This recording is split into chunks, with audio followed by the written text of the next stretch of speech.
다니엘서 1장 8절로 9절까지의 말씀 우리 함께 한 목소리로 합독하시겠습니다.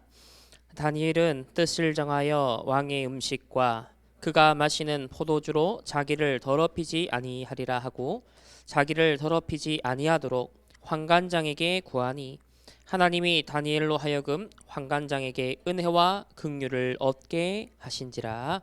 아멘. 오늘 2월 두 번째 주간입니다. 바벨론 시대고요. 다니엘과 함께 우리 세 친구가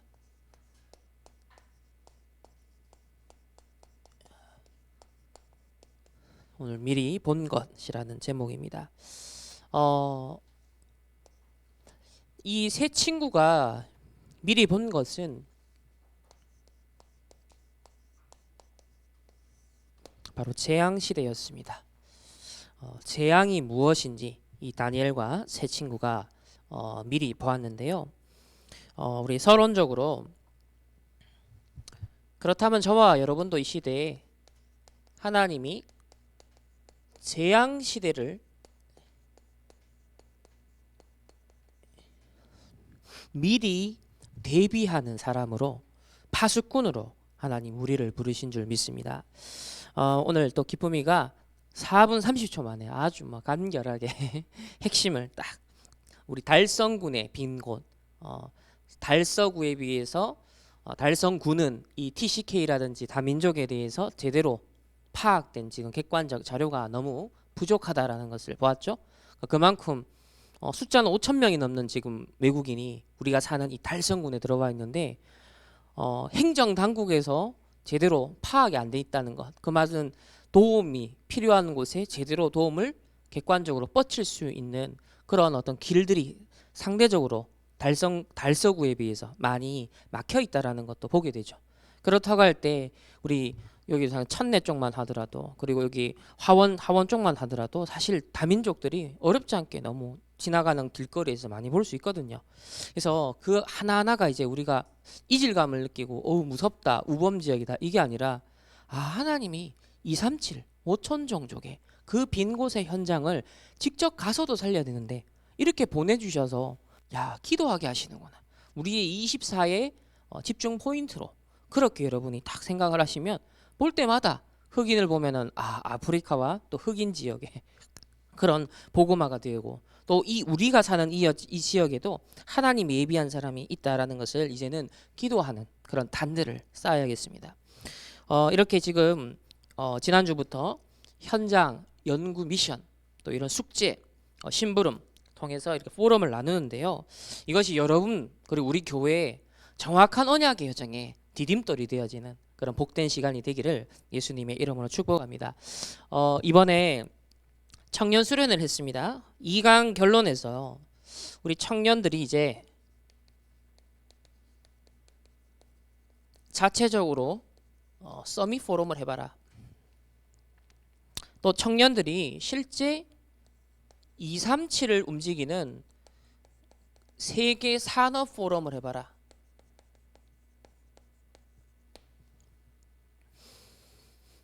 그리고 실제 이제 차세대 중직자니까 앞으로 교회의 주역으로 차세대 중직자로 미래 교회 포럼을 해라.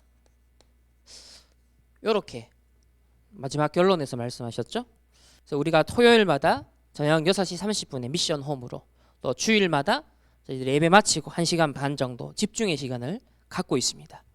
여기를 통해서 영적 서밋으로 그리고 또 서밋의 그릇, 서밋의 자세 또 서밋으로서의 필요한 것들을 하나하나 좀 인턴십하는 그런 시간들을 가지고 있는데요. 이런 이제 주신 또 미션 이런 세계 산업 포럼 우리 어제도 이런 얘기를 좀 많이 나눴고요. 실제 미래 교회 그리고 우리가 실제 영적 기능 문화 서밋으로서 이런 앞으로 포럼들 함께 나누는 시간들을 통해서 이 다니엘과 세 친구가 받았던 응답이 우리에게 그대로 실현되어지기를 예수님의 이름으로 축원합니다. 오늘 주제가 보면 재앙이잖아요. 마태복음 24장 3절에 보면요. 주의 임하심과 세상 끝에는 무슨 징조가 있겠습니까? 라고 그렇게 제자들이 질문을 했어요. 디모데후서 3장 1절에는 뭐라 그랬죠? 너는 이것을 알라. 말세에 무슨 때가 온다? 고통하는 때가 온다. 말세에 고통하는 때가 이른다 그랬습니다. 또 요한계시록 1장 3절 말씀은요. 이렇게 말씀합니다. 이 예언의 말씀을 읽는 자, 듣는 자, 또 그 가운데 기록된 것을 지키는 자가 뭐가 있다? 복이 있다 그랬습니다. 하나님의 예언의 말씀, 언약의 말씀을 읽는 자, 듣는 자, 그것을 마음에 다 간직하고 지키는 자에게 복이 있다. 왜 그렇습니까? 요한계시록 15장 1절에 보면요, 이 말세 지말에 특별히 예언되어 있는 큰 재앙 7가지가 있습니다. 7 천사가 7 재앙을 가졌으니 곧 마지막 재앙이라. 하나님의 진노가 이것으로 마치리로다. 그러니까 마지막 시대에 큰 7번의 재앙이 있다는 거예요. 그러면 이 요한계시록 앞으로도 좀 자세히 살펴볼 필요가 있어요. 이제 우리가 살아가는 시대는 그래서 이 시대의 실질적인 흐름과 예상되는 흐름과 과연 성경에 미리 예언하신 말씀이 어떻게 퍼즐이 서로 맞춰가는지, 그런 것들이 분명 성경은 마지막 예수님 재림하시기 전에 크게 전지구적으로 7번 정도의 재앙이 있다라고 하셨거든요. 그럼 그것이 우리가 살아가는 시대에 어떻게 맞물려서 실제로 성취가 되는가? 그 말은 그만큼 주님에 가깝게 다가오고 그만큼 우리의 세계복음화를 위해서 집중해야 될 시간표가 정말 다가온다라는 것을 말씀하기 때문입니다. 어제 우리 청년들이 그런 얘기 하셨어요. 나는 코로나19가 하나님의 절대 계획이라고 생각한다. 만약에 이걸 우리가 겪지 않았더라면, 그러면서 모든 게 4차 산업이 갑자기 오고 디지털로 다 바뀌고 그 어른들은 아무 적응력도 없이 갑자기 모든 게 바뀌어버리면 더 심각한 문제가 오겠죠. 그러나 이 코로나를 통해서 사실은 다 인턴십을 하게 된 겁니다. 다 그래도 예행 연습을 해보게 된 거예요. 그런 면에서 상당히 하나님의 절대 계획이다. 뭐냐면 코로나도 우리는 재앙이다 라고 표현하지만 이거는 성경에서 예언하는, 그리고 앞으로 미래에 예고된 그런 재앙에 비하면 아무것도 아니다는 거예요.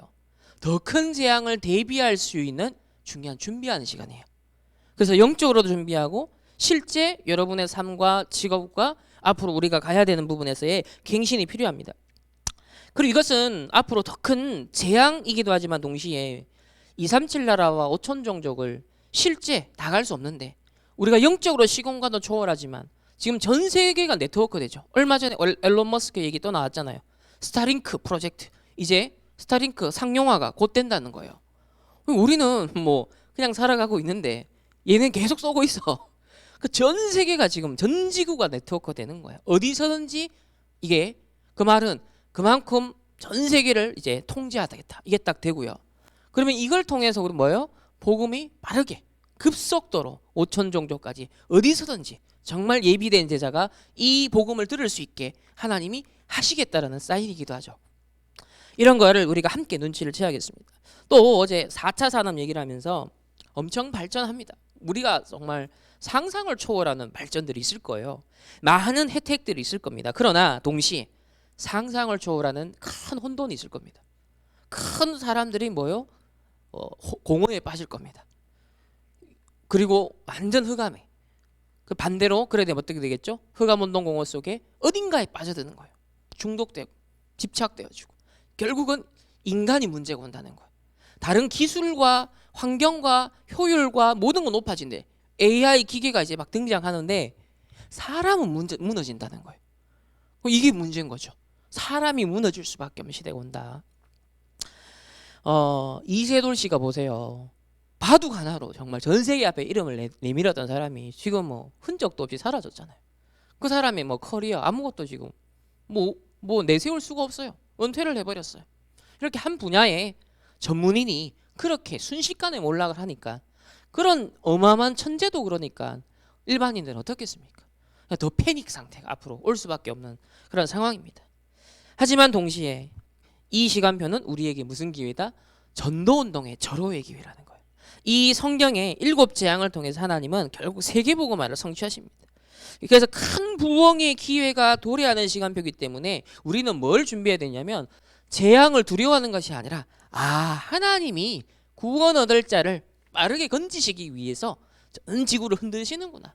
그래서 채를 이렇게 다 흔들어서 진짜 알곡을 뽑아내는 것처럼 하나님이 그렇게 완악한 이 세상의 황폐해서 하나님 없다고 하나님 대적해서 그렇게 열심히 육신에 취해서 세상에 취해서 사단의 문화에 취해서 살아가는 인간들이 하나님 없다는 거예요.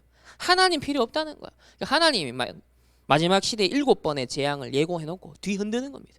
거기서 건져내는 거예요. 믿을 사람들, 하나님이 구원하시기로 작정한 사람들. 그럼 그때 우리는 뭘 할 수 있어야 돼요? 건질 수 있는 사람, 실제로 담을 수 있는 시스템. 그게 이제 237 치유 서밋 시스템이 있는 성전을 말하는 겁니다. 그래서 이걸 우리가 함께 준비를 해야겠습니다. 자, 그러면 서론적으로 이런 얘기를 하셨습니다. 제가 다시 정리를 해봤습니다. 하나님이 우리에게 주신 원래의 것이 있습니다. 그게 뭐냐면 인간의 본질이에요. 창세기 1장 27절과 28절에 하나님의 형상대로 우리를 만드셨습니다. 그리고 모든 것을 정복하고 다스리고 생육하고 번성하도록 하나님이 축복하셨습니다. 또 아브라함은요, 창세기 12장 1절 3절에 뭐라고 처음부터 열방을 살릴 수 있는 복의 통로다, 열국의 아비다, 모든 이방 민족도 너와 너의 후손을 통해서 복을 얻게 하겠다, 구원의 통로가 되게 하겠다.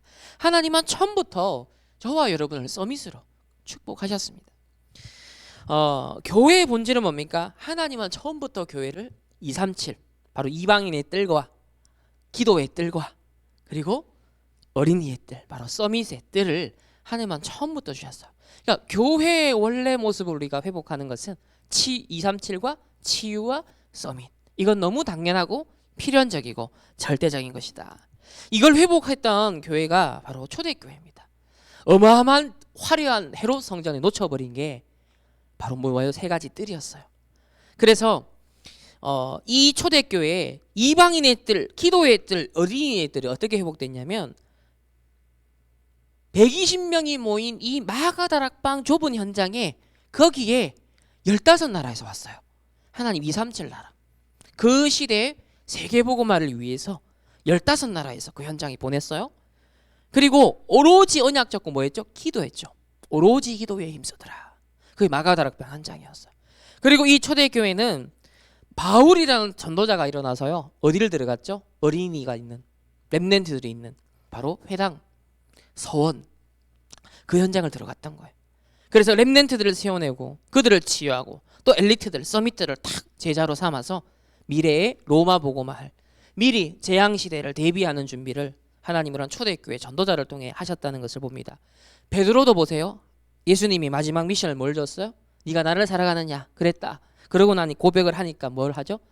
네 어린 양을, 내 어린 양을 먹여라. 렘넌트 살리는, 렘넌트에 대한 미션을 주셨습니다. 이게 하나님이 주신 원래의 것이다. 자, 그런데 우리가 지금 다 빼앗겼습니다. 지금 무엇을 빼앗겼습니까? 하나님을 떠난 자는요, 본질적으로 공허할 수밖에 없습니다. 하나님을 떠난 자는 혼돈 가운데 빠져들 수밖에 없습니다. 하나님을 떠난 자는 흑암에 사로잡힐 수밖에 없습니다. 그렇기 때문에 무엇을 질문할 수밖에 없냐면 내가 누구냐를 질문할 수밖에 없어요. 왜? 내가 혼돈 공허 흑암 상태에 있으니까. 내가 누구지? 나는 뭐지? 나는 왜 이래? 내 모습은 왜 이래? 우리 가정은 왜 이래? 내 형편은 왜 이래? 내 모습은 왜 이래? 내 수준은 왜 이래? 전부 다 난 거예요. 전부 다 난 거예요. 그래서 나의 결핍 때문에 모든 것이 인생에 대한 질문들이 생겨나는 겁니다. 내가 누구냐? 이게 하나님 떠난 자에게서 오는 질문이죠. 그래야 되니까 그 결핍을 채우기 위해서 나 중심으로 사는 거예요. 자기를 사랑하며, 그랬죠? 또 돈을 사랑하며, 자, 물질. 오늘날 시대가 지금 물질 만능, 황금 만능, 그러면서 그래도 무조건 성공해야 돼. 성공을 위해서는 예배도 기도도 세상의 물질을 위해서도 영적인 걸 다 희생시키는, 이게 뭡니까? 창세기 3장, 6장, 11장의 아주 각인입니다. 이게 전부 다 나의 결핍에서 오는 문제죠. 그러니까 나를 채우고 나를 위해 살아야 되고 물질로 성공을 위해 달려가야 되는 겁니다. 자, 이러면 그것으로 끝나는 것이 아니라 결국 사단이 준 것으로 뿌리내리기 시작합니다. 결국 따라가는 것이 하나님 없다는 세상을 따라가게 되고요. 그 결과 틀린 것만 뿌리내리게 됩니다. 하나님의 형상을 잃어버린 거죠. 하나님의 사람이 하나님의 것을 뿌리내려야 되는데 사단이 준 것, 세상이 준 것, 망할 것, 틀린 것으로 깊이 뭐다? 프로그래밍 되고 있는 거예요. 나를 계속 입력하고 있는 거예요. 이게 바로 사도행전 13장, 16장, 19장의 뿌리입니다.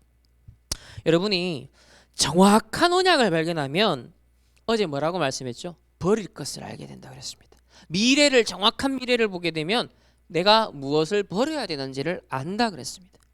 그래서 버릴 것을 분별할 수 있는 렘넌트가 돼야 돼요. 길갈, 여리고, 또 요단, 베델가 필요한 건데 거기에 집착되어 있는 거예요. 거기에 빠져 있는 거예요. 이거 없으면 안 된다라고 하는 거예요. 오늘날에 지금 사람들이 영끌해서 집 마련하겠다. 그죠? 그게 지금 그 모습입니다. 모든 걸 다 팔아서, 모든 걸 희생해서 뭐예요? 내 인생이 집 마련하는데 그냥 일평생을 사는 거예요. 그게 뭡니까? 오로지 육신이 됩니다. 그게 뭐냐면 나의 결핍 때문에 전부 다 집착되는 거예요.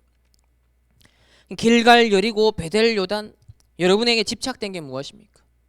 정말 하나님의 언약 중심의 삶을 살아야 됩니다.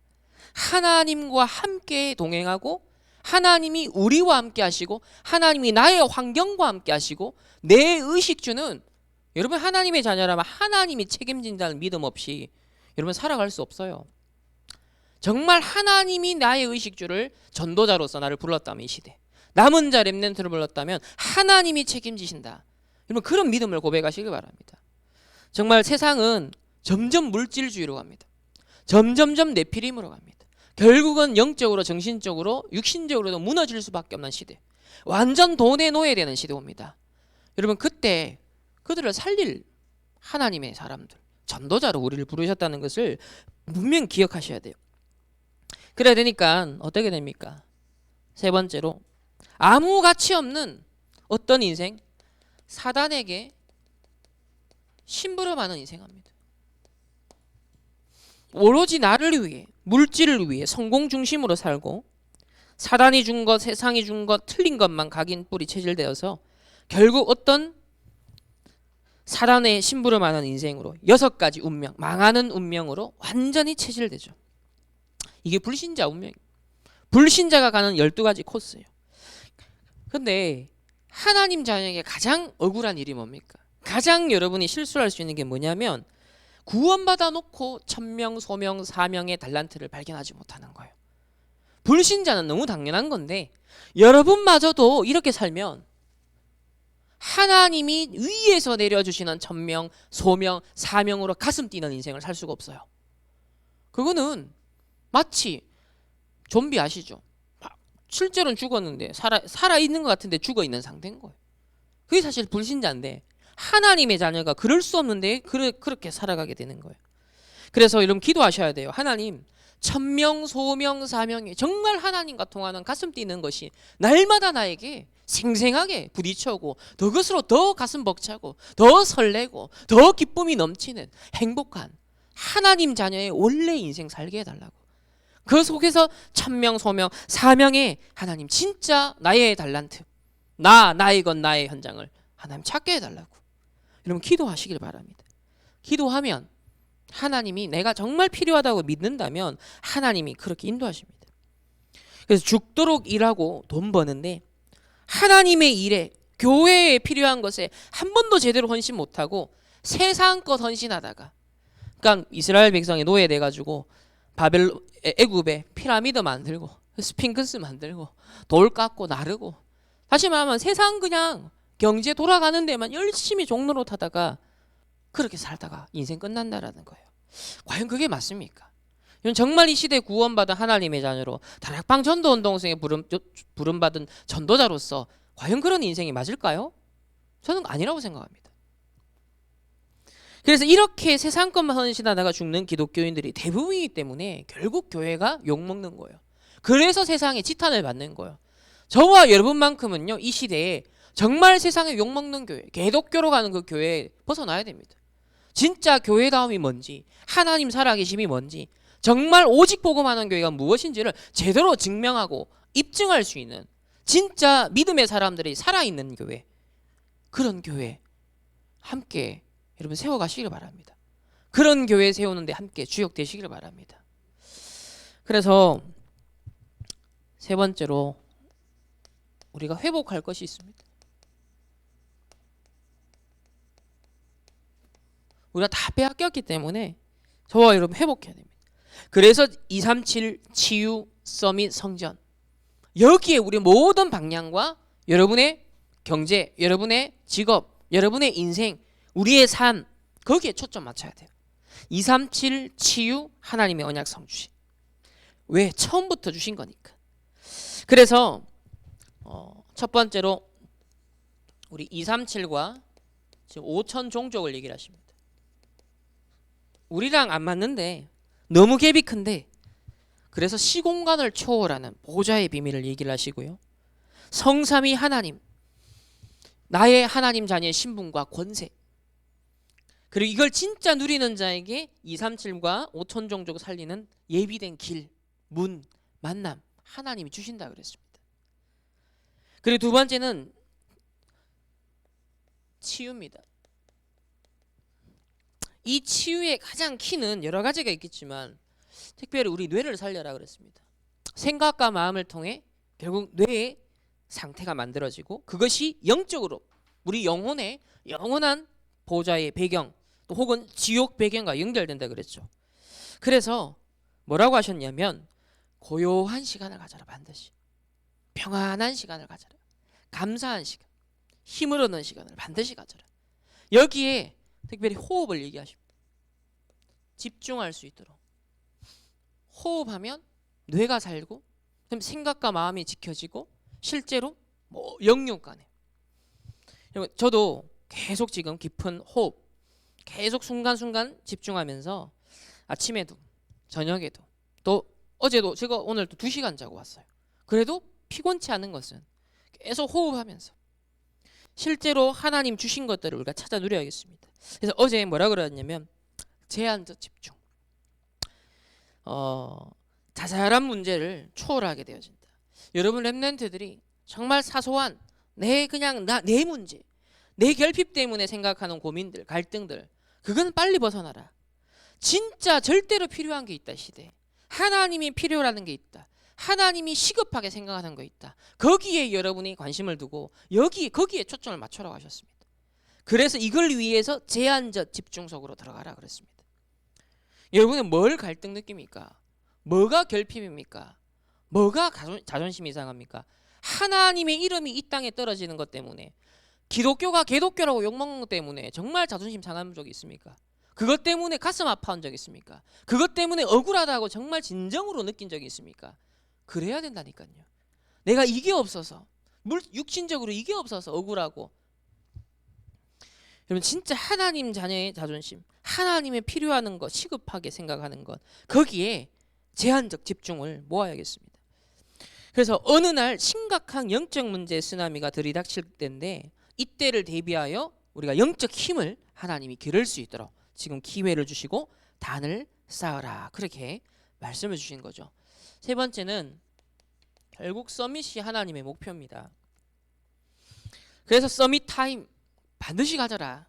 서밋 자세, 서밋 그릇을 준비해라. 왜? 우리를 서밋으로 부르셨으니까. 그걸 정말 믿음의 반응 속에, 내가 이 준비 속에 실제로 있어야 된다는 거예요. 실제로 오늘도 이 예배가, 그래서 내가 누구냐를 질문하는 시간이 아니라 내가 영적으로 현주소가 어디냐를 질문하셔야 돼요. 나의 영적 상태가 지금 어디에 있느냐, 그게 중요합니다. 골프 선수가 갑자기 여러분이 갑자기 골프 선수도 아닌데 내가 오늘부터 한 300m를 보내겠어 하면서 갑자기 휘두르면 어떻게 될까요? 허리가 나가겠죠. 그 다음날 큰 문제가 옵니다. 그쪽 걸린 근육을 신경을 어느 정도 단련을 시켜야 되잖아요. 그래야 휘두를 수 있는 거예요. 바로 배팅을 한다든지 바로 스윙을 한다든지 이러면 큰일 나요. 마찬가지로 하나님의 어마어마한 시대적인 계획을 놓고 하나님은 축복하기를 원하시는데 바로 응답을 줄 수가 없잖아요. 그래서 뭘 준비해라? 응답 이전에 영적 상태를 준비해라. 응답 이전에 반드시 담을 수 있는 그릇을 준비해라는 거예요. 응답보다 더 중요한 것이 그 응답을 넘어서 더 큰 하나님의 계획을 이루는 발판으로 그 응답을 삼아야 되는데 자기 도치로 결국은 나 물질 성공 중심으로 살아온 사람은요 나중에 응답이 오도 문제예요. 왜? 그 응답이 내 응답으로 생각하거든요. 나를 위한 응답으로 생각한다니까요. 물질을 하면 아이고 내가 바랬던 거 성공이라고 생각한다니까요. 그게 그러니까 완전 사단에게 심부름하는 인생 사는 거예요. 내게 주신 성공 응답은요 그걸 위해서 주신 게 아니에요. 하나님 나라를 위해서 정말 하나님이 가장 필요로 하는 것을 위해서 주셨다. 그래서 우리가 회복할 것 여러분 뇌에 각인시키는 제일 좋은 시간을 가지시길 바랍니다. 그 시간이 아침에 일어났을 때 그리고 잠들기 전 30분 이때 뭐다? 하나님의 언약의 말씀을 다시 묵상하고 하나님의 것을 반드시 각인시키는 시간을 가져라. 24시 될 때까지가 기준이라 그랬어요. 이때까지는 연습해라. 이때까지는 도전해라. 뭔가 24시 여러분에게 계속 질문이 되어지고 하나님과 소통이 되어지고 현장이 보여지고 확인이 되어지고 이런 뭔가 24 주제가 탁 하나님 내게 올 때까지 그때까지는 계속 도전하라고 했습니다. 그러니까 행복과 힘이 될 때까지 연습하고 도전해라. 어느 날 여러분이 조금 놀랄 정도로 어떻게 된다? 가장 중요한 시간표에 중요한 자리에 헌신을 하게 된다. 이런 응답이 우리 모든 렘넌트들 꼭 있길 바랍니다. 재앙 시대를 이렇게 미리 대비해야겠습니다. 자, 그러면 오늘 이제 본문부터 들어가서 첫 번째로 여러분을 하나님 서밋으로 부르셨습니다. 그래서 서밋을 발견해야 됩니다. 자, 서밋의 발견은 다른 말로 하면 재앙 시대를 본 겁니다. 무엇이 문제인지 이 재앙의 이유를 안 거예요. 특별히 이유. 왜 재앙이 올 수밖에 없는가에 대한 이유. 그래서 자 여기 뭐가 나오죠? 국가의 멸망이 나오고요. 두 번째는 성전이 왜 파괴되었죠? 세 번째로 바벨론에 왜 포로가 될 수밖에 없느냐.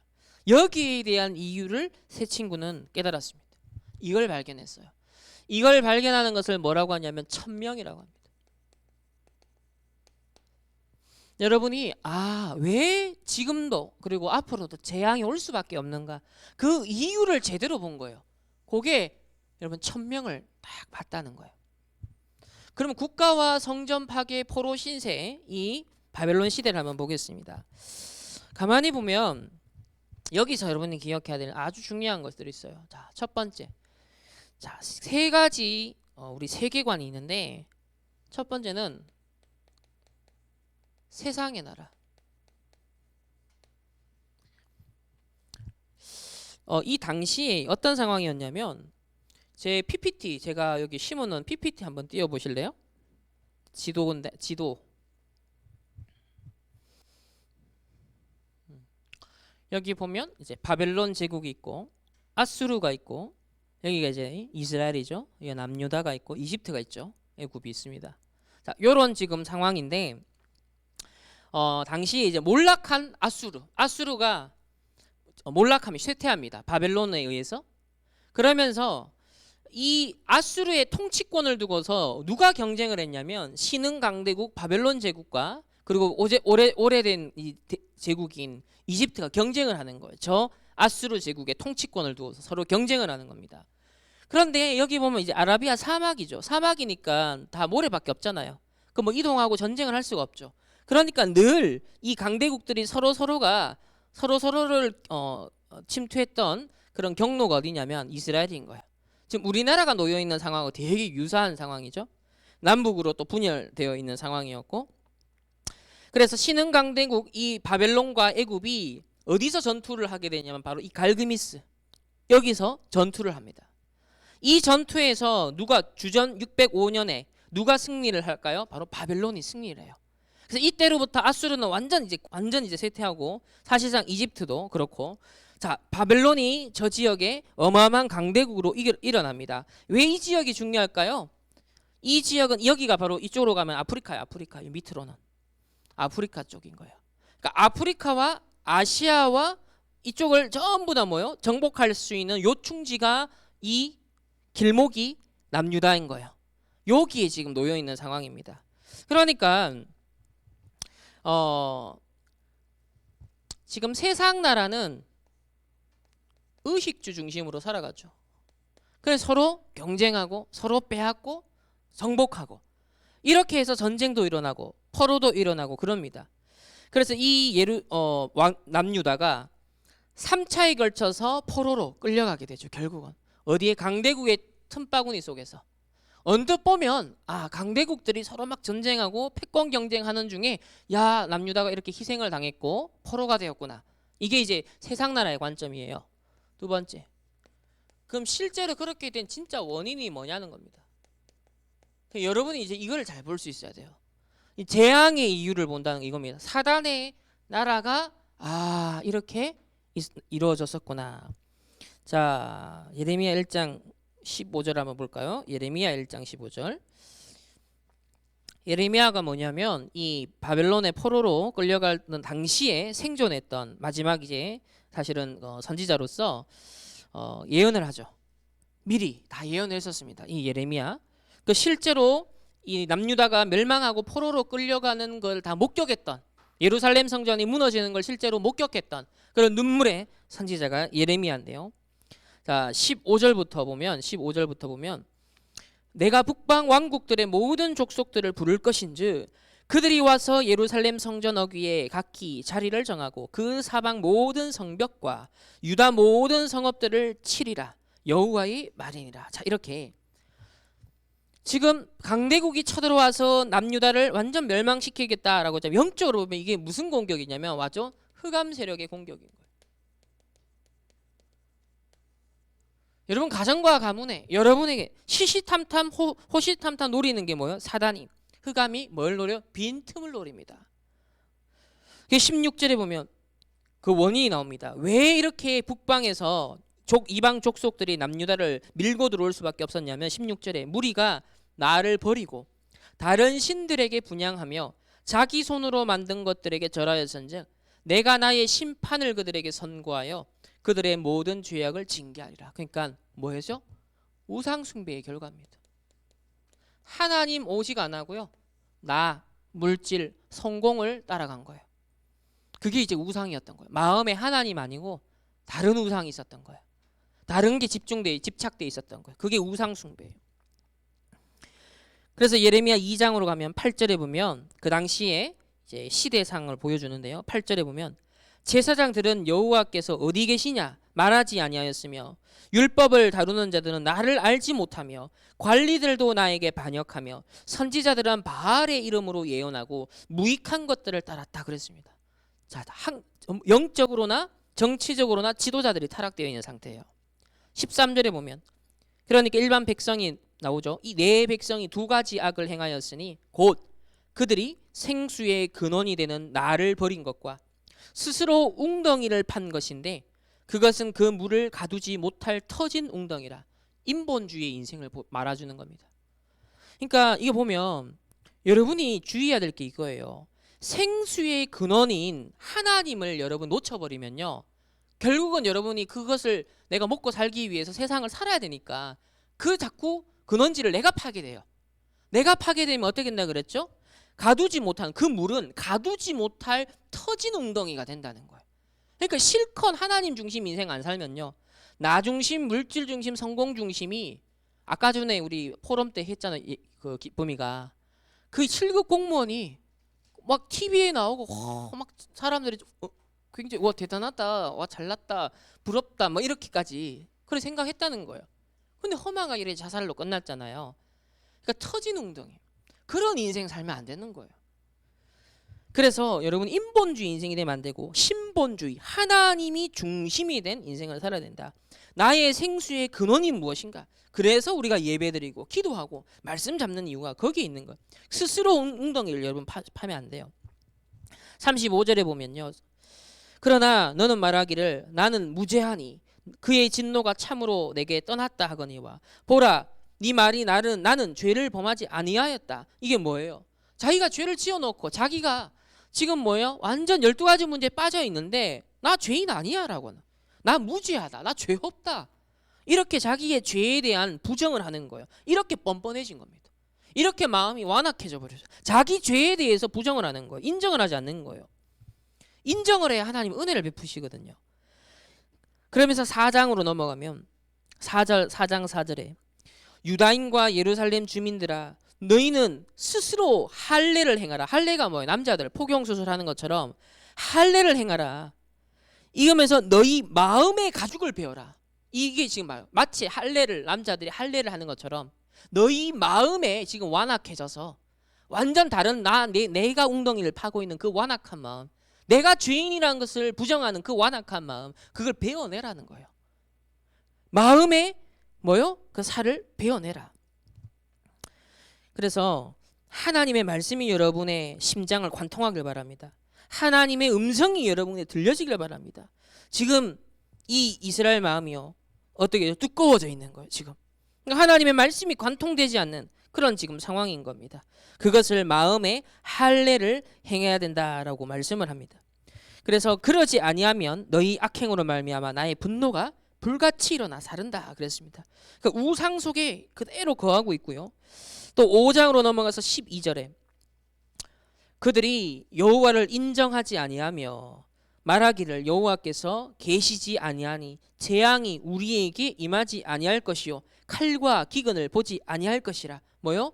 여호와를 인정하지 아니하면 불신앙을 하는 거예요. 무신론자처럼 살아간다는 거. 마치 내 인생이 하나님 없는 것처럼 살아가고 있는 거예요. 지금 하나님을 의식하며 하나님을 모시고 하나님을 경배하며 중심에 두고 살아가야 되는데 마치 일주일 동안 내 삶을 돌아보면 내 앞에 하나님 없는 것처럼 살아가요. 나와 하나님이 함께 안 하는 것처럼 살아가요. 내 생각, 내 고민, 내 갈등, 내 결핍, 내 부족, 이것만 계속 생각을 하는 거예요. 계속 스스로 웅덩이를 파면서 여호와를 인정하지 아니하며 여호와께서 계시지 아니한다. 이러니까 어떻게 돼요? 거짓 안정감을 찾는 거예요. 에이, 문제 안 어려움 안 생겨. 재앙 안 생겨. 지금 이렇게 뭐냐면 거짓 스스로 안정감을 찾는 겁니다. 재앙 안 임한다. 칼과 기근이 안 나타날 거다. 그러는 거예요. 5장으로 13절에 보면 선지자들도 뭐라 그러냐면요. 선지자들은 바람이라. 이런 바람이 뭐 실체가 없잖아요. 잡히지가 않잖아요. 그러니까 지금 이게 선지자들도 영적 지도자들도 사실상 아무 힘이 없다는 거예요. 지금 상태가 바람과 같다. 그러니까 정확하게 표현하죠. 말씀이 그들의 속에 있지 아니하다. 그러니까 말씀이 여러분 속에 없다는 것은 마치 바람과 같다는 거예요. 바람은 아무 힘, 그죠? 실체가 없잖아요. 날아가 버리고 없다는 겁니다. 여러분이 오늘 말씀 받은 것이요 바람처럼 날아가 버리면 안 돼요. 그냥 한 귀로 듣고 쑥 지나가면 안 되고요. 진짜 가슴에 마음에 새겨야 됩니다. 마음에 할례를 행하는 것처럼 정말 창세기 3장 6장 11장을 배워내고 하나님의 말씀을 다 그걸로 웅덩이를 샘의 근원을 딱 삼아야 됩니다. 그러니까 저는 이 예레미야 통해서 이 예레미야서를 통해서 야 바벨론의 포로로 재앙이 정말 올 수밖에 없는 이유를 지금 제가 일부만 이 예레미야 60 엄청 길잖아요. 그거 자세하게 나옵니다. 여러분 정말 한번 읽어볼 필요가 있어요.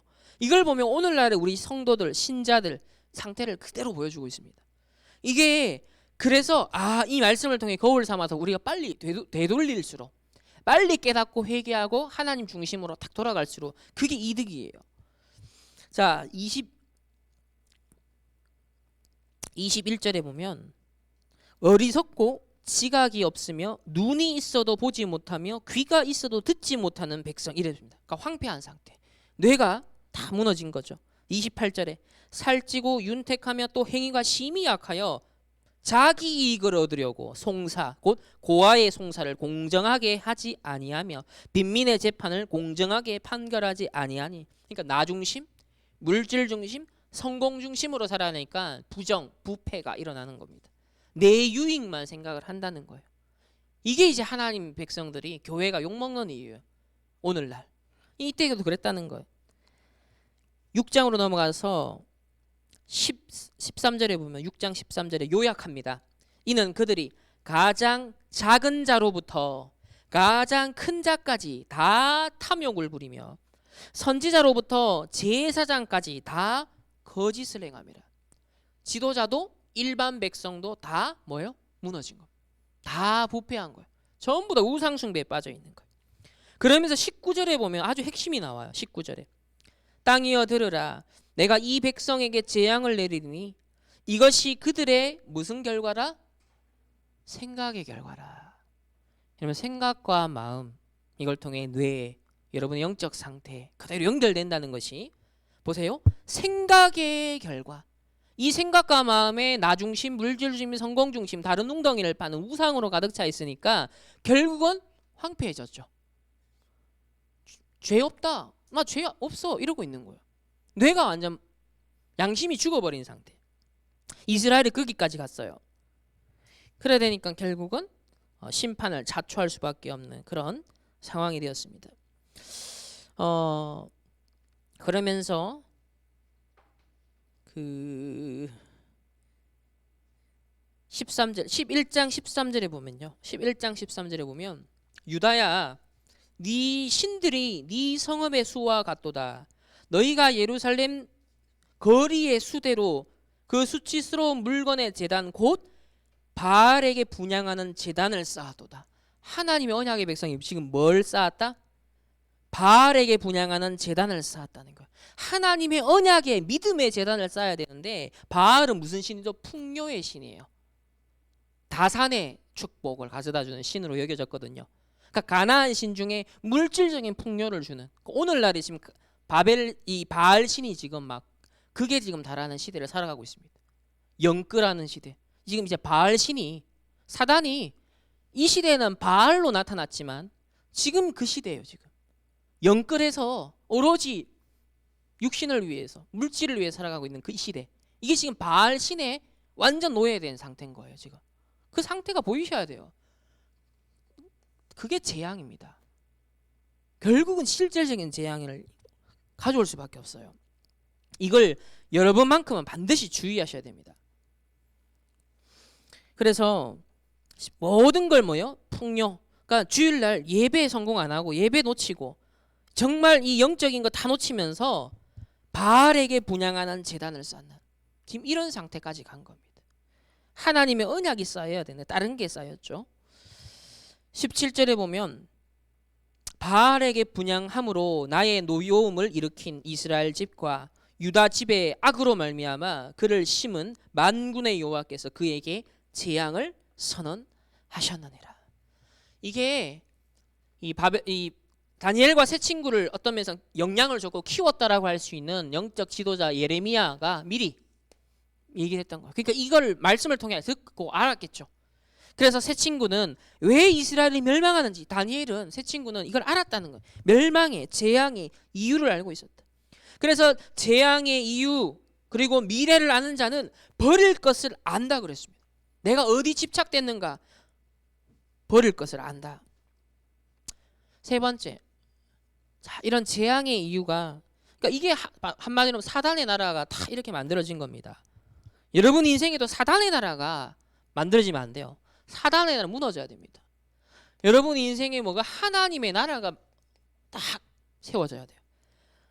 내 환경이 우리 가정이 하나님의 나라가 딱 세워져야 돼요. 여러분이 가는 현장에도 하나님의 나라가 딱 세워져야 돼요. 이 하나님의 나라의 핵심은 예배 회복입니다. 자, 예레미야 30장부터가 이제 회복에 대한 메시지예요. 30장 앞에까지는 심판과 멸망, 재앙의 이유를 쫙 말하고요. 예레미야 30장 이후부터는 회복에 대한 메시지인데, 자, 31장 33절에 보면 핵심이 나옵니다.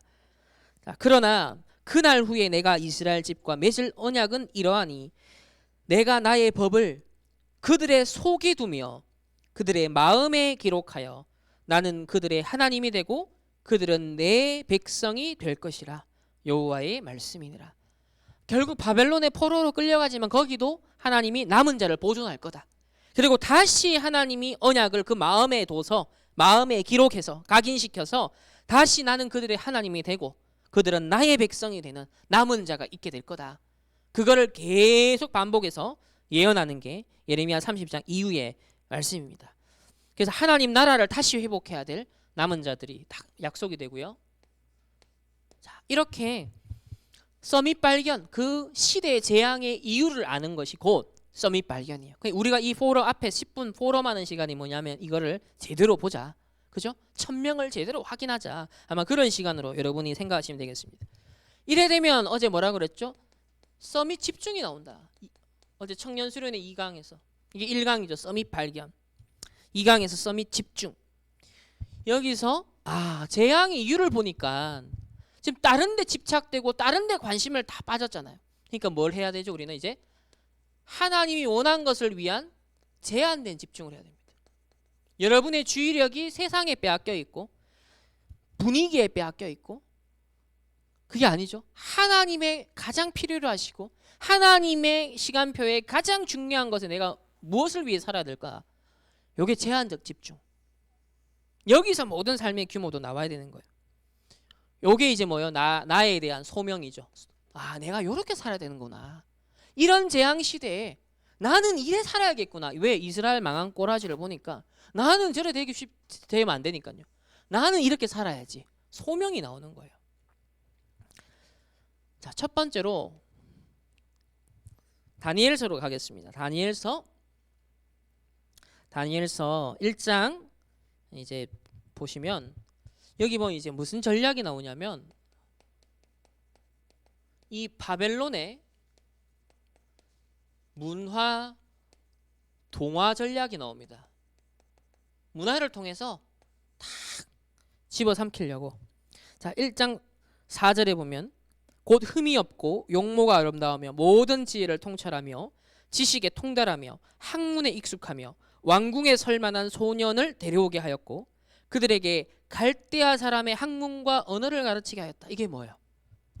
첫 번째 여기 보면 학문과 언어로 표현되어 있거든요. 이게 뭐죠? 여러분 학문과 언어는 결국 뭘 담고 있는 거예요? 뭘 포함하고 있죠? 핵심이 세계관, 가치관을 담고 있는 겁니다. 이 학문과 언어에는 이게 담겨 있어요.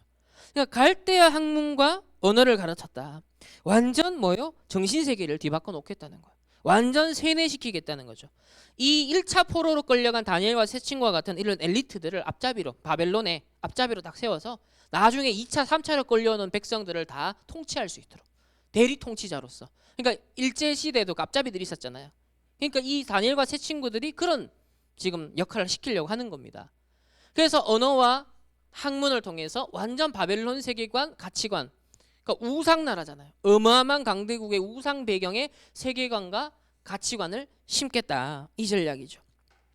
두 번째는 음식이 나옵니다. 7절에 보면 환관장이 그들의 이름을 곧 5절에 보면 왕이 지정하여 그들에게 왕의 음식과 그가 마시는 포도주에서 즉 왕이 마시는 포도주에서 날마다 쓸 것을 주어 3년을 기르게 하였으니 그 후에 그들은 왕 앞에 서게 될 것이라. 여러분 음식도 중요하죠. 똑같은 한국 사람인데 미국에서 자란 사람하고 한국에서 자란 사람이 생김새가 다르죠. 왜? 여러 문화적인 배경, 특히 먹는 것 이게 기가 막히게 사람 다르게 나타나요. 그러니까 이만큼 음식이라는 것이 우리 DNA라든지 뭐 많은 것들을 발현하는 데 있어서 실제 신체적인 조건도 많이 결정을 한다는 거예요. 음식이라는 거, 체질을 말하는 거예요. 이거는 뭘 대변해 주는 거냐면 바로 의식주. 우리의 육신적인 삶을 말합니다. 이것까지 라이프 스타일까지도 완전히 바벨론화 시키겠다는 거죠. 사단은 학문과 언어는 내면을 말하는 겁니다. 정신세계를 말하는 겁니다. 근데 이 음식이라는 것은 실제 체질, 삶, 라이프 스타일, 의식주, 이걸 상징하는 거예요. 근데 여기 보면 왕이 마시는, 그러니까 왕의 음식과 그가 마시는 포도주에서 날마다 쓸 것을 주어, 그러니까 매일 공급받는 음식의 출처가 어디에서? 왕 앞에 드려진 왕에게서. 그러니까 이 의식주의 주인이 누구냐, 네 삶의 주인이 누구냐를 매일 각인시키겠다는 거예요. 하나님이 주인인데 그게 아니라 왕이 주인이라는 거예요. 세상이 주인이라는 거예요. 사단이 주인이라는 거예요. 사단이 계속 그건 각인시킵니다. 세 번째는 자, 이름이 나옵니다. 이름. 우리 일제 시대도 이름 다 바꾸게 했잖아요. 7절에 보면 환관장이 그들의 이름을 고쳐 다니엘은 벨드사살이라 하고, 하나나는 사드락이라 하고, 미사엘은 메삭이라 하고, 아사라는 아벳느고라. 여기 보면 다니엘에서 벨드사살로 나오는데, 다니엘 이름의 뜻은 뭐냐? 하나님은 나의 심판자다 라는 게 다니엘의 뜻이에요.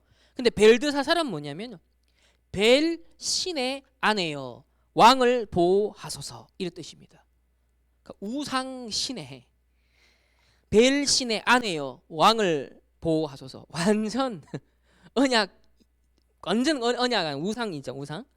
하나나이는 뭐냐? 여호와는 은혜로우시다라는 뜻인데, 사드락은 달신의 명령이라는 뜻이에요. 달신.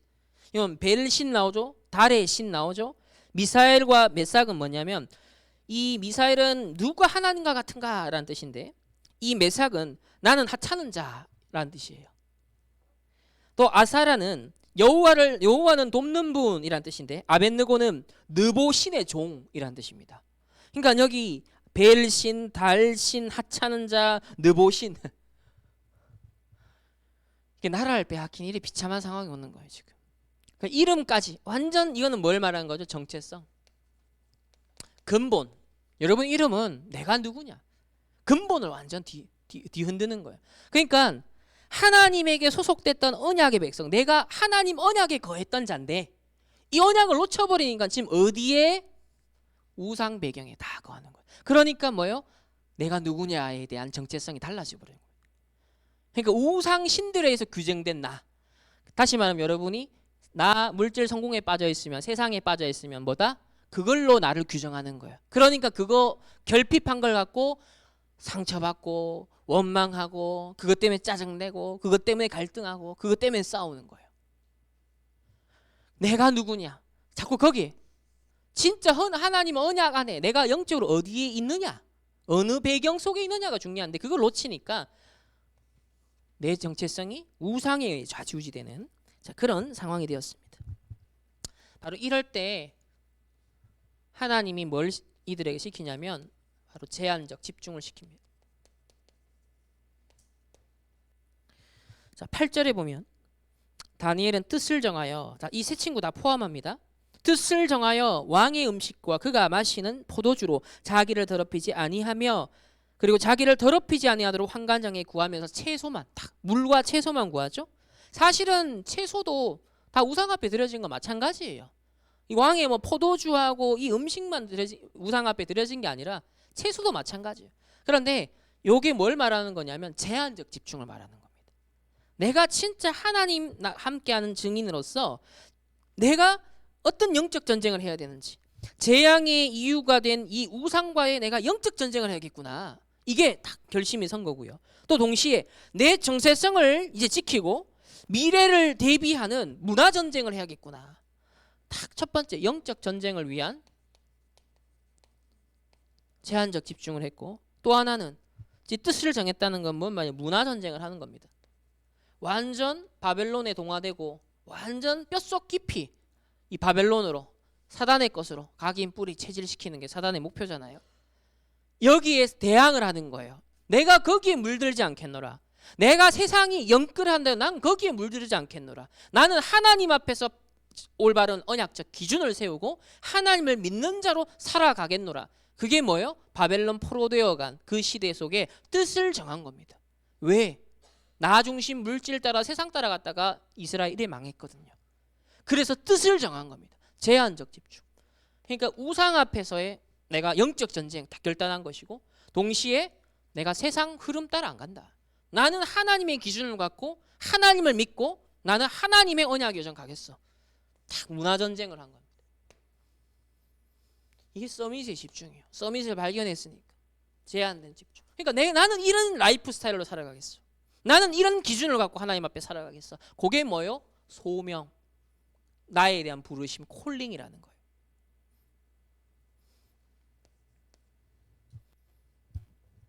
세 번째, 이래 되니까 하나님이 그럼 궁핍하게 했느냐? 아닙니다. 실질적인 증거를 주셨습니다. 뭘 줬죠? 오력을 주셨습니다.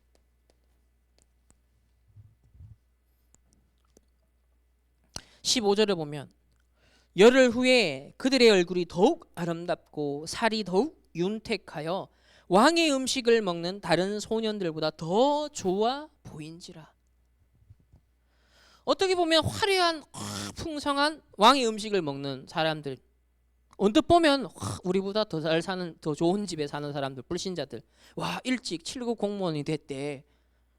왕의 음식을 먹는 사람들이 세상에 있어 보이겠죠. 부러움의 대상처럼 다 여겨지겠죠. 그러나 실제 내용을 보면 그게 아니라는 거예요. 하나님이 함께했던 이 다니엘과 세 친구가 훨씬 뭐다? 더 좋아 보인지라. 삶의 증거가 나타난 겁니다. 17절에 하나님이 이 네 소년에게 학문을 주시고 모든 서적을 깨닫게 하시고 지혜를 주셨으니 다니엘은 모든 환상과 꿈을 깨달아 알더라. 하나님이 삶의 증거, 또 지성과 영성, 이런 증거를 하나님 주셨습니다. 실제 오력이죠. 왕에게 인정받고 신하들에게 완전 오력이 나타나는 겁니다. 20절에 보면 왕이 그들에게 모든 일을 묻는 중에 그 지혜와 총명이 온 나라 박사와 술객보다 10배나 나은 줄 아니라. 여러분, 네피림 서밋을 초월하는 그런 영성과 지성, 확실한 증거 하나님이 분명 주십니다. 이걸 믿고 여러분 도전하시길 바랍니다. 분명한 하나님 앞에 뜻을 정하세요. 제한적 집중의 뜻을 정하세요. 그러면 하나님이 그 믿음에 따라 오력을 준비해 놨습니다. 여기에 승부를 거셔야 됩니다. 세 번째로, 서밋 발견을 했고 서밋 집중을 하면 반드시 서밋 응답이 오게 돼 있습니다. 어떤 응답이 옵니까? 결국 복음화의 증인이 되죠. 하나님이 전도, 이거는 이제 사명입니다. 근데 이게 오는 형태가 주의해야 될 것은 그 시대에 막 재앙이 오는 것처럼 보여요. 큰 위기, 막 포로가 되고 기독교가 뭔가 막 욕먹고 또 사건, 막 문제처럼 보입니다. 오늘 다니엘 3장을 보면 6절에 보면은 어떤 사건이 지금 일어나죠? 이 3장 전체 보면은 느부갓네살 왕이 금신상을 만들어서 숭배하게 만들. 여기에 절하지 않으면 다 죽이겠다. 풀무불에 집어 넣겠다. 6절에 보면 엎드려 절하지 아니한 자는 맹렬히 타는 풀무불에 던져 넣으리라. 이게 지금 정책적으로 아예 법으로 고정을 시켜버렸어요. 자, 이런 시대가 성경에 있었는데 우리가 살아가는 시대도 점점 목이 조금씩 쪼여오는 거예요. 지금 뭔가 기독교에 대해서 공격하는 세력들이, 엘리트들이 많아지고, 그런 사람들이 권력을 잡고 법을 만들 때 뭔가 이제 기독교 중심이 됐던 그런 것들에 대해서 자꾸 부정적으로 만들어가는 거예요. 점점 이렇게 정책적으로. 그러나 그런 위기에도 빛납니다, 하나님의 자녀들은. 그래서 8절에 보면은 그때 어떤 갈대아 사람들이 나와 유다 사람을 참소하니라. 그러니까 이 세 친구 다니엘이 잘 나가니까 또 시기, 부러움, 질투, 막 이런 것들이 견제하는 막 세력들이 나타나는 거예요. 그러니까 막 고발하고 참소하고 잔머리를 돌리고, 그러니까 이런 지금 현장에 위기가 온 겁니다. 자, 이때 세 친구가 어떻게 처신했느냐? 세 친구가 어떻게 처신했습니까? 16절부터 18절을 한번 쭉 보면은 16절에 보면 우리가 이 일에 대하여 왕에게 대답할 필요가 없다. 왕이 기회를 줬잖아요. 다시 절해라. 너희들 못 들었나 보다. 내가 절하면 다 살려주겠어. 그런데 왕에게 대답할 필요가 없나이다. 17절에 그러면서 능히 하나님이 건지시겠고 왕의 손에서도 건져내시리라 그럽니다. 18절에 보면 그렇게 하지 아니하실지라도 금신상에게 절하지 아니할 줄을 아옵소서. 확실하게 처신합니다. 여러분 뭐든지 애매모호하면요 응답도 애매모호해져요. 여러분이 진짜 하나님 자녀답기 하나님의 자녀로서 확실하면요 하나님이 확실히 축복합니다. 하나님 확실하게 채웁니다. 여러분 믿음의 사람 되시길 바랍니다. 정말 서밋의 응답 하나 준비해놨다. 새 친구의 처신 그리 아니하실지라도. 그러니까 이 정도까지 여러분이 확신이 있어야 돼요. 그리 아니하실지라도. 그럼 하나님이 내버려 둡니까? 그게 아니잖아요. 하나님 확실히 책임집니다. 새 친구의 처신. 세 번째, 그래 되니까 진짜 전도는 여기서 시작돼요. 서밋 응답이 다 오는 거예요. 26절을 보면 이 왕이 뭘 고백합니까? 지극히 높은 하나님의 종이라고 표현을 하고요. 28절에 보면 하나님을 찬송합니다. 또 29절에 보면 왕이 조서를 내려가지고 이 새 친구가 믿는 하나님을 인정하지 않고 조롱하는 자는 어떻게 한다? 처단하겠다 이래 나와요. 조서를 내려버립니다. 완전 전도 선교가 될 수밖에 없는 상황을 만드시죠. 30절에 보면 사드락과 메삭과 아벳느고를 바벨론 지방에서 더욱 높이니라. 여러분 전도가 우리가 하려고 하니까 어렵죠. 하나님이 높이시면 어렵지 않습니다. 이런 전도 하시기 바랍니다. 이런 전도가 되어질 정도로 뭐요? 서밋 발견, 서밋 집중, 서밋 응답. 그러니까 진짜 뭐 아니면 도예요. 믿음에 확실하게 하나님께 올인하고 집중을 하시기 바랍니다. 제한적 집중을 해야 됩니다. 결론. 그래서 여러분이 어디에 올인해야 된다? 제한적 집중 올인해라. 여러분 제한적 집중이 뭐예요? 분산된 거 많다는 거예요. 우리 인간은 유한하기 때문에 여러분의 뇌는 어차피 유한하기 때문에 집중이 필요해요. 여러 가지 분열되고 분산되고 감정 소비하고 있는 것들을요 하나님 앞에 모아야 됩니다. 그걸 하나님 앞에 모아서 내 영적 상태에 그걸로 하나님께 쫙 집중되게 만드는 나의 뇌가 내 생각 마음이 제한적 집중에 올인하세요. 그래 하나님이 진짜 살아계신 걸 증거하고 하나님이 축복하시는 것에 증인이 돼야 돼요. 왜 그래야 되냐면 내가 아니라고 해도 어쩔 수 없습니다. 4차 산업 시대는 옵니다. 이미 왔습니다. 그리고 실제로 이제는 광범하게 나타날 겁니다. 그럼 여기에 따라서 머지않아 5년, 10년 내로 큰 후유증이 옵니다. 지금 코로나 1년만 해도 세계가 급변했죠. 5년, 10년은요 앞으로 어마어마한 급변이 후유증이 일어나요. 그래서 특별히 사람에게 심각한 문제 온다. 사람들에게. 모든 문화, 문명, 기술, 로봇 다 발전하는데 사람만 문제 오는 시대가 와요. 사람만. 이래 되니까 이 배경에는 자세히 보면 문제가 있어요. 네피림이 배경에 깔려 있어요. 거기 오늘날 현실적으로 3단체가 실제 배경이 되어 있어요. 이들에게 지금 능력이 다 빼앗겨 있습니다. 그래서 우리가 뭘 결단해야 됩니까? 지금 제한적 집중에 올인해야 되는데 오직 성령이 너희에게 임하시면 오직 성령이 너희에게 임하시면 권능을 받고 그랬습니다. 여기에 대한 분명한 뭘 해야 되냐면 결단을 해야 돼요. 결단. 오직 성령이라는 것에 대한 분명한 결단. 그래서 마지막으로 지금 계속 강조하시죠. 실제 보좌의 축복을 누려라. 보좌의 축복을 실제화하라. 실제화하라. 성삼위 하나님, 신분과 권세, 또 최근에 10가지 서밋의 비밀, 10가지 발판, 5가지 확신, 9가지 흐름으로 현장 흐름 바꾸기. 이건 여러분 하나하나 앞으로 찾아가면서 우리가 묵상하면 되고요. 이 내용 전체 매뉴얼을 딱 아셔야 돼요. 그러니까 어제 메시지를 갖고 제가 이 다니엘서와 예레미야를 묵상하는데 다 보이는 거예요.